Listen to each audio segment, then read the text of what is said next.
In this video, we're going to talk about how to choose the right location.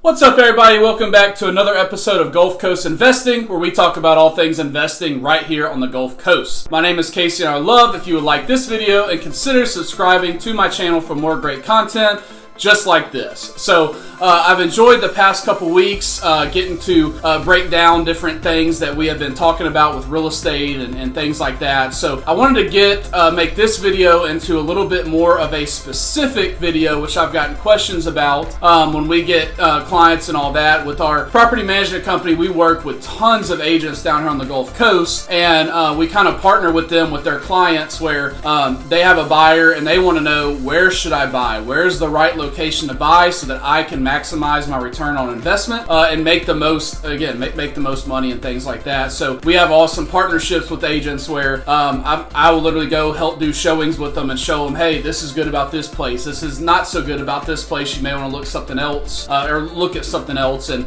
obviously the agent handles that client on the buyer side of it. They help them purchase the property and help with the real estate transaction. And then once they close, we take over the management and help them out. And then if they're ready to sell or buy another one, again, we call the agent up, they go right back out, they help that client buy or sell, and then we take back over and do our job. So it's a great little partnership that we have with so many agents down here. And again, one of the biggest questions, if not the biggest, is where do I buy? How do I choose the right location? So we talked about some of these things before in other videos, but wanted to mention some of those on location specific. We're not looking at monthly costs, we're not looking at price, we're not looking at HOA costs and insurance and things like that. Specifically, we're just looking at location. So we always tell people, if you want to maximize rentability in summer and especially in the off season and in snowbird season, having a beachfront unit is almost always, if not always, going to be the best option. If you buy something across the street or something that you have to get in your car and drive down to the beach, not only is your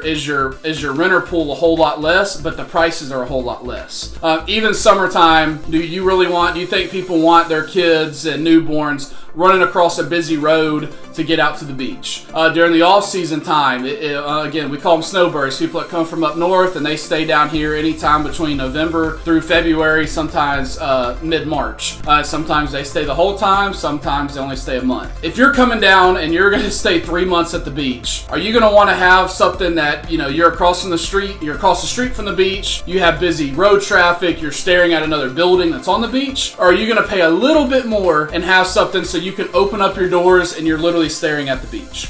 So that's normally always going to be the best option, is a beachfront condo. It's a beachfront condo or a beachfront house. Again, obviously the prices are going to be different, things like that. But having something beachfront, we always say, is going to be the best location. Then it comes down to where at. So, I could buy something beachfront, but it may be literally at the very end of Fort Morgan, which for us, that could be an hour drive during the summer. And if there's a wreck, it could be a 3-hour drive. So we always say, right in the heart of everything. If you buy something, for our case, in Orange Beach or in the main part of Gulf Shores, you're right in the middle of everything. You're a 5-minute drive to all the biggest attractions and concerts and things like that, buying something as centrally located as possible. So the closer you are to activities and where people can walk to dinner and the kids can go, if you have, high schoolers, college age kids, they could go, walk to some of the local places where the high schoolers hang out at night, things like that. When there's big events at places like the Floribama and Mullet Toss, you got college kids that can literally just walk half a mile down the road or right next door to get to their event they're going to. They can also walk home, which is the safest option for everyone. Those are going to make the most money. So again, beachfront, location-wise, in the heart of those areas of town, that easy to walk to, quick drives to wherever they may want to go for dinner and things like that. Two of the biggest things to look at. Also, when you're getting in the weeds in comparison, comparing, okay, I have two buildings, they're right next to each other, so the location's the exact same. They're both walkable and they're both beachfront. How do I kind of compare one versus the other? Again, not looking at price, not looking at, just say they're both 2 bed, 2 baths, and they cost costs around the same amount of money. The HOA is about the same. Taxes, insurance, all that's about the same. They're going to rent, relatively the same, but which one will maximize rentals? So if you have two buildings, we like to say amenities. So in the olden days, you used to see things like, oh, we have a tennis court and we have horseshoes and things like that. People aren't going to rent a condo because of a tennis court or horseshoes. Now, maybe condos that are transforming those tennis courts into pickleball and things like that are nice. But those amenities, even racquetball, some places have indoor racquetball courts. Well, I don't bring racquetball stuff with me when I go out on vacation, and most people don't either. So they're going to look at other things, mainly the pool. So having a pool, period, obviously is always going to be the best option. If you have a complex without a pool, you're not going to be first on a lot of people's lists, because you have people, the bigger the family or group, that they don't like the beach.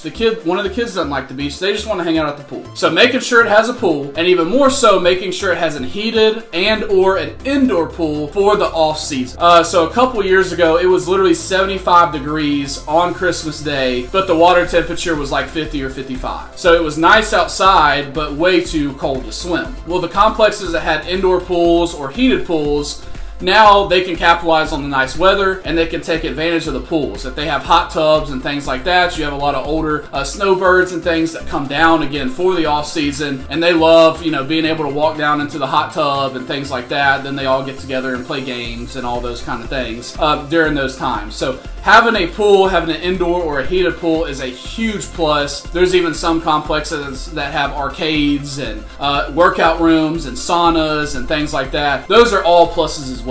So even if, again, bare minimum, a pool, a heated pool or an indoor pool, but then look, hey, does it have a couple extra amenities like a workout facility? The more and more people are becoming more health conscious and things like that, people want to be able to go work out at the gym. We have a complex where the gym was temporarily down because they were redoing it.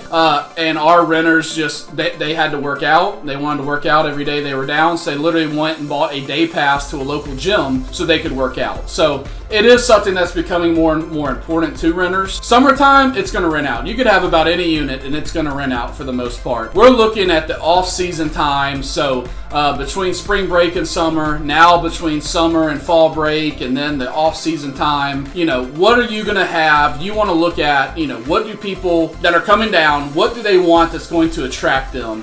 And those are the places and those are the locations that you want to look for that have amenities. So again, when you're looking at location and you want to know what's the best location, what location should I choose, it's going to be something beachfront. It's going to be something that's in the heart of everything, that's close to everything. And then again, it's going to be something that has some great amenities and things like that people can enjoy, that's going to make their stay more enjoyable and appeal to the biggest audience in the group of renters that you want to have. So hope those things help you out. If you have any questions, make sure you reach out and let me know. We'd love to help you out. Hope you have a great week, and we'll see you next week.